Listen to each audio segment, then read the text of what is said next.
primeiro tempo nós jogamos com bastante velocidade no campo do adversário. Eles jogaram mais ou menos até como o Ferroviário jogou, se defendendo no último terço do campo. Nós tivemos boas oportunidades novamente, né? Tivemos grande chance. Com 9 minutos nós tínhamos tido 3 oportunidades claras de gol, mas não estamos conseguindo fazer os gols que possam dar mais tranquilidade para a gente. No segundo tempo, jogo 1-0, aí a gente é natural que o time adversário saia um pouco mais. Nós não conseguimos no começo do segundo tempo ficar com a posse de bola. O adversário rondou um pouco mais a nossa área. Nós colocamos o David, tivemos novamente oportunidades e velocidade para definir o jogo. Novamente, como foi contra o Ferroviário, nós não definimos a partida. E aí você, logicamente, vai cansando. Como eu vou repetir mais uma vez para vocês aqui, as alterações que são feitas, elas não são feitas baseadas no conceito que o treinador tem do jogo, e sim dentro das possibilidades. Eu sei que o Ederson não tem a velocidade que um Osvaldo tem, eu sei que o Romarinho, quando sai, a gente pede velocidade, mas hoje nós não conseguimos ter essas opções, então tem que mudar o jogo, o jeito de jogar. Por isso que nós temos que tentar matar antes do jogo, porque é natural que o time perca a velocidade quando começa com os seus jogadores de frente, que tem essa característica como principal virtude. E te preocupa, Rogério, aqui do seu lado esquerdo, te preocupa o fato dos jogadores de frente não estarem conseguindo concluir? Algum tipo de papo em especial? O que você já pôde detectar quanto a chega bem próximo do gol e não consegue efetuar um lance? Olha, nos últimos dias nós tivemos um jogo a cada 3 dias, né? Então, assim, a gente não pode forçar tanto o treinamento de finalização, como a gente troca muito de time, então aqueles que não vão iniciar o jogo, a gente treina muito a finalização, todos os dias. Agora tem época que a bola fica mais difícil de entrar, né? Eu ainda fico com o conceito que se você cria bastante, uma hora ela vai começar a encontrar a rede, né? Vai do capricho, da calma, da tranquilidade de cada um, quando tem a sua oportunidade para fazer o gol. Mas o importante é que o time hoje circulou bola, girou, teve as oportunidades. Começo de jogo poderia estar 2-0, 3-0 com 10 minutos de jogo, e a gente está tranquilo na partida. Não conseguiu. A tendência do Fortaleza, quando começa com o seu time principal, com o seu ataque principal, é não ter alterações suficientes para manter a mesma pegada. Essa é a grande realidade. E aí a gente tem que mudar o estilo de jogo. Mudando o estilo de jogo, fica um time um pouco mais lento e o adversário cresce normalmente no jogo, né? Nos outros anos a gente tinha alterações de velocidade, então a gente mantinha no ano passado, por exemplo, né? A gente mantinha. Talvez não tenha um jogador do mesmo nível do Osvaldo para entrar no lugar do Osvaldo, mas era um velocista que fazia. Matheus Alessandro, por exemplo, te dou um exemplo, né? Para 20 minutos. O Osvaldo hoje saiu até os 70, 72, não lembro exatamente, mas nós não temos esse Matheus Alessandro para colocar no campo, então a gente muda a característica de jogo. E nós temos aí, nós estamos, não sei nem que dia é hoje, mas nós estamos em março, acho que é 7 hoje, né? Nós temos alguns dias aí, até essa semana livre que tem antes do jogo do Ceará, para trazer esses jogadores.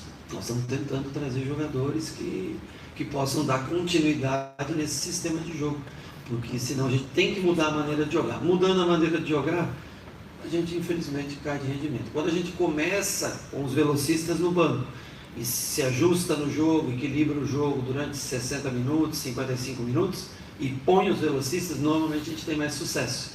Só que vai chegar a determinados jogos que você não vai poder. E hoje era um jogo que não dava para correr muito risco. O David tinha jogado o tempo todo na última partida, o Romarinho tinha jogado o tempo todo na última partida. Então, assim, o Osvaldo é que dava para ficar um pouquinho mais, porque não tinha jogado, mas vinha de 2, 3 dias sem treinar, e também com o conjuntivite que ele estava. A gente está tentando fazer para não machucar nenhum jogador, não lesionar nenhum jogador, porque se a gente tem poucos sem lesão, você imagina se a gente perder um desses atletas lesionados. Rogério, boa noite.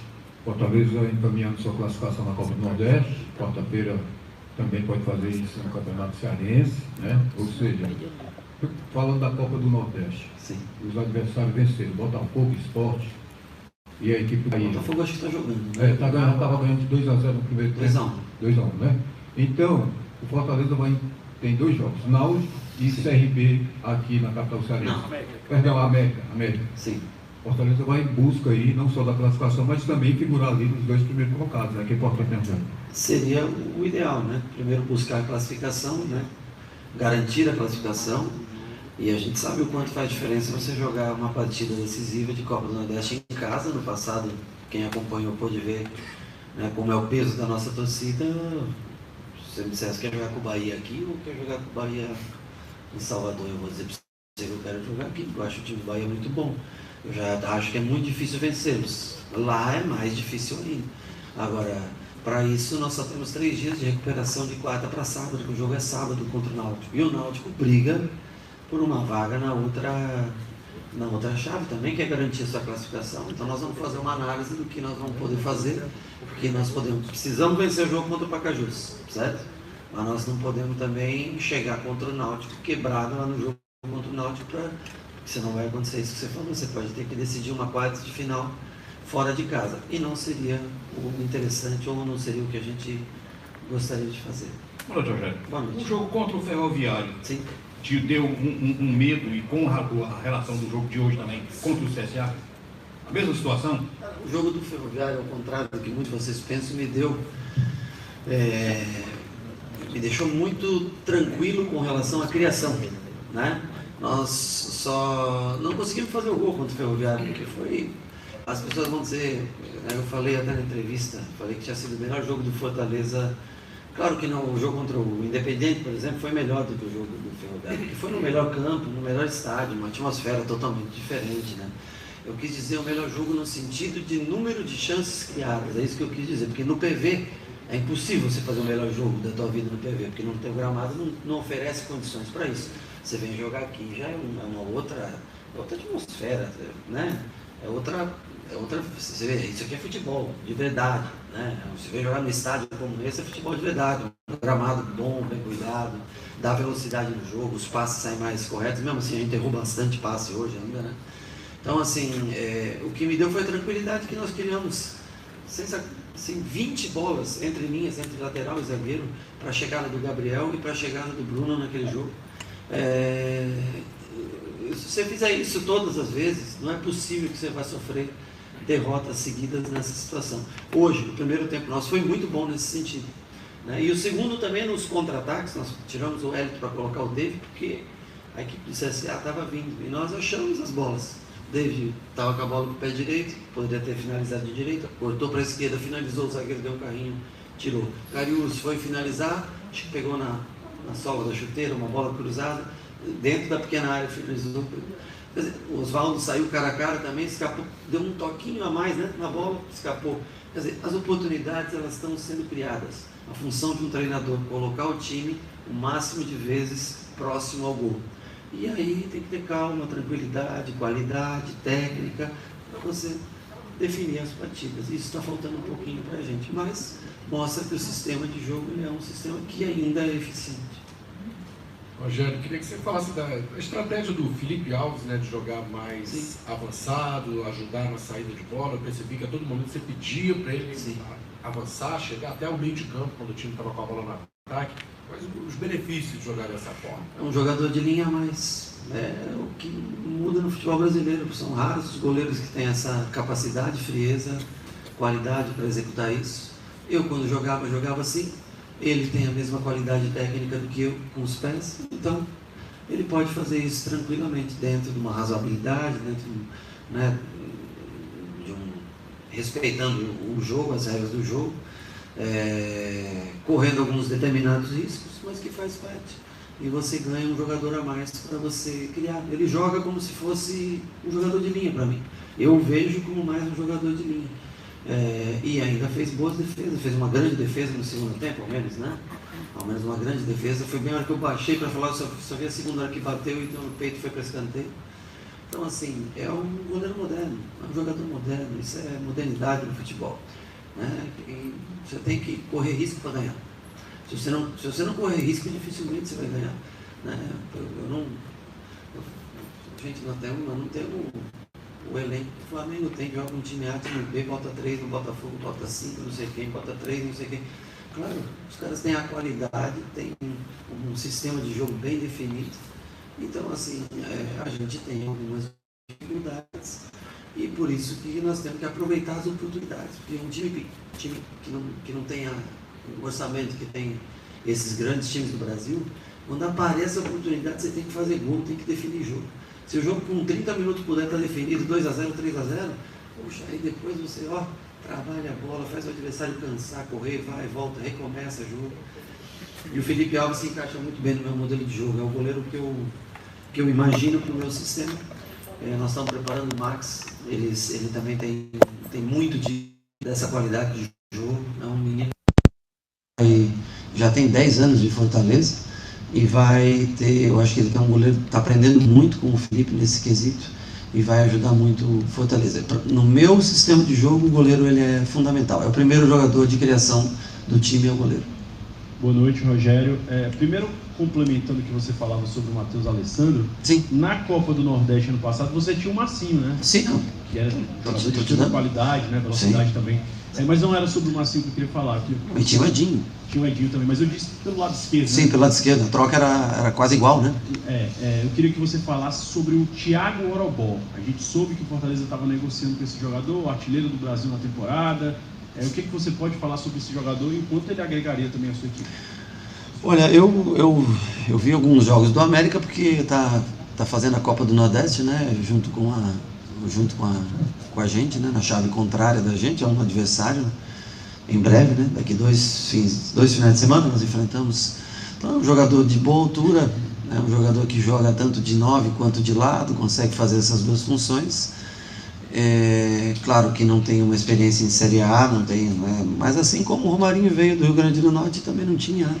Veio do Globo, não do América, veio do Globo, mas não tinha experiência e hoje é um jogador fundamental para a gente. Quando você não tem a condição financeira de trazer um jogador pronto, você tem que arriscar em jogadores que possam ser melhorados, formados numa idade boa. Se você não pode ter o ganho financeiro da revenda, mas que tenha o ganho técnico, enfim, você tem que fazer apostas desse tipo, eu não sei.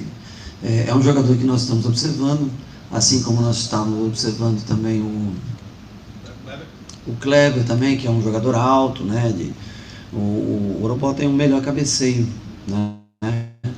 Tem a altura do Gustavo, mais ou menos assim, uma passada larga, mas eu não sei em que pesa não as negociações, ou se vai ser contratado, se vai conseguir concretizar ou não, né? São jogadores que a gente observa e que dentro das possibilidades financeiras a gente pode tentar captar jogadores que a gente tem possibilidades reais de contratação. Oi, Rogério. Sim. Boa noite. Você falou de sistemas modernos e jogadores modernos, né? Sim. E a gente tem visto muito isso, que os seus jogadores de defesa, eles têm sido muito importantes ofensivamente. Hoje o Tinga de novo, mas o Tinga não é o primeiro gol do Tinga na temporada, não é a primeira vez, inclusive é o 13º, se não me engano. Eu queria que 14º, né? Queria que você falasse aí sobre como é que você monta isso para que eles não sejam só essenciais defendendo, mas aparecendo. Não chega mais nem ser elemento de surpresa que as pessoas esperam isso do seu time, do seu Fortaleza. Mas como é que você trabalha isso para que eles alternem essa presença? Veja bem, para ganhar jogo eu preciso arriscar, não posso ter medo de perder. E eu vou perder jogos dessa maneira. Mas se você analisar o futebol moderno, os jogadores que estão lá na frente, eles já estão encaixados na marcação. O que pode te dar superioridade? É o jogador que vem de trás. É o zagueiro que tem a qualidade, coragem, bom passe, crie uma linha de passe. Na verdade, o jogador de futebol ele tem que saber jogar. Lógico que eu não vou exigir que um zagueiro saiba ser o Romarinho e saia driblando todo mundo. Mas ele tem que saber exercer funções dentro de campo. O volante toma posição de zagueiro, o zagueiro toma posição de volante. Dentro do jogo você troca, você joga um volante de zagueiro, se o time adversário não for alto, para ter o quê? A melhor saída de bola. Aonde está a tua superioridade? No jogador que vem de trás. O jogador que vem de trás hoje é o que faz a diferença, porque é ele que livra para o jogador da frente ter 1 contra 1, né? São esses jogadores que podem te criar o espaço. E assim, a gente arrisca, joga no mano a mano atrás, vai chegar, vai tomar um contra-ataque, de repente vai perder jogo dessa maneira. Mas eu prefiro jogar dessa maneira e perder um jogo ou outro e ter sempre mais oportunidades do que o adversário para ganhar. E os nossos laterais, como é que eu vou explicar sem ser... Eles não têm muita característica de jogo por dentro, sabe? São jogadores altos, bom jogo aéreo, né? Jogadores que compõem muito bem o sistema defensivo, fazem muito bem a cobertura do zagueiro. Tinga e Gabriel, 1,80 m, que saltam bem. Bruno com 1,86 m, que salta bem. Carlinhos, apesar de não ser alto, tem um bom tempo de bola. Então, assim, eles não são laterais que jogam tão infiltrado por dentro, mas são laterais de muito vigor físico e jogo aéreo. E a gente monta o time dentro das características que a gente tem. A gente não tem condições de um jogador altamente técnico, mas nós temos jogadores de força e boa impulsão, boa cobertura, boa parte defensiva. E aí a gente tem que criar o restante do jogo para que a gente possa chegar à frente, chegar ao ataque. Rogério, a partir de quarta-feira contra o Pacajus, eles têm uma característica bem parecida com o que foi contra o Ferroviário e com o que foi hoje. Equipes com linhas mais baixas, tentando sair no contra-ataque. Até que ponto isso é positivo numa equipe que eu acho que já passou de um período de preparação? Porque você já tem um time ideal, faz o rodízio sempre que é necessário para evitar lesão. Dá para se falar ainda que na preparação da equipe, até que ponto é positivo, 3 partidas seguidas numa mesma característica? Veja bem, o Pacajus é diferente. Eu vi pouco até agora do Pacajus, tá? Porque como é muito jogo seguido, eu começo a ver amanhã o Pacajus, tá? Mas eu agora, por acaso, olhei 2 minutos. O Pacajus joga com 3 velocistas e um meia. E não deve mudar essa característica, que mudou contra o Ceará, botando 3 velocistas e um meia e deu certo. Perdeu o jogo, né? Foi 1-0, né? Mas jogou bem. Então ele deve estar estudando que o Fortaleza joga com posse de bola, querendo. Um dos jogadores é o Wesley, que foi meu jogador, jogou comigo aqui no Fortaleza, né? E tem mais dois jogadores de lado, o Wesley às vezes centralizado, pelo lado, com mais 2 jogadores de velocidade e um meia, não joga com 9. E deve ser assim que deve jogar contra a gente. E eu jogaria contra a gente também dessa maneira. Então, eu tenho que me preparar, porque o Pacajus vai ser um time que vai jogar de contra-ataque. Eu faria desse jeito para tentar ganhar do Fortaleza, jogaria no contra-ataque. E ele vai fazer isso. Eu tenho que ter menor erro de passe. Graças a Deus eu jogo nesse campo aqui, parece que foi mantido o jogo aqui, né? Porque marcaram para a mesma data Fortaleza e Ceará jogando. Eu não sei o que vai acontecer. Vai ser quinta o Ceará, né? Aqui, né? Ainda bem que o jogo será aqui, mas eu vou ter que ter cuidado com o contra-ataque do Pacajus, porque ele é muito veloz, são 3 velocistas com meia. O futebol moderno vai cada vez mais botar assim. O Bahia joga assim hoje. Gleison, Elber, Rossi, Gilberto. 3 velocistas, 9. Não jogava assim ano passado, mas o Fortaleza jogava assim no ano passado. Então assim, ou você tem muita qualidade técnica, Flamengo, Everton Ribeiro, ou Diego, ou o Gerson nem se fala, que é gênio. Ou você escolhe, né, o Bruno Henrique, porque é muita qualidade aliada à velocidade. Você pega o Bruno Henrique aliado ao jogo aéreo, Gabigol com aliado à explosão, velocidade, aí fica mais fácil, né? Aí fica mais fácil ser Jesus, né? Senão, nem sendo Deus, às vezes você pode, mas assim, né? Aí, então, assim, a gente tem já uma noção do que o Pacajus vai apresentar. E aí depois tem o Náutico, que também é um time muito forte. Então, nós precisamos da vantagem no Campeonato Cearense, precisamos da vantagem na Copa do Nordeste. Gostaríamos de classificar nas 2 competições e classificar em posições boas. Mas, como eu falo para você, na posição que eu preciso ter as trocas, nós estamos tentando contratar jogadores, não só jogadores jovens, como é o caso do Madison, que foi contratado, que ainda é um garoto e vai ter que aprender o sistema e aprender a desenvolver seu futebol. É um bom garoto, um ótimo garoto, mas algum jogador mais experiente que possa ter uma troca. Oswaldo Marcinho, por exemplo, e que às vezes começava até Marcinho com troca para Oswaldo. Então, assim, é isso que eu tenho que pensar. Senão eu botava todos eles. Se eu soubesse que eles não iam se machucar, eu botaria David, Oswaldo, botaria o Romarinho, todos eles para jogar todos os jogos. O torcedor às vezes não entende por que ele não põe. No jogo contra o Ferroviário, eu escutei o torcedor pedindo para pôr o Oswaldo. Mas o Oswaldo não estava nem no banco. E a vida é assim. E aí tá. Por isso que, por exemplo, eu falei, não pode brigar nunca com o torcedor. O torcedor tem sempre a razão. Até quando o jogador nem está no banco, ele tem a razão.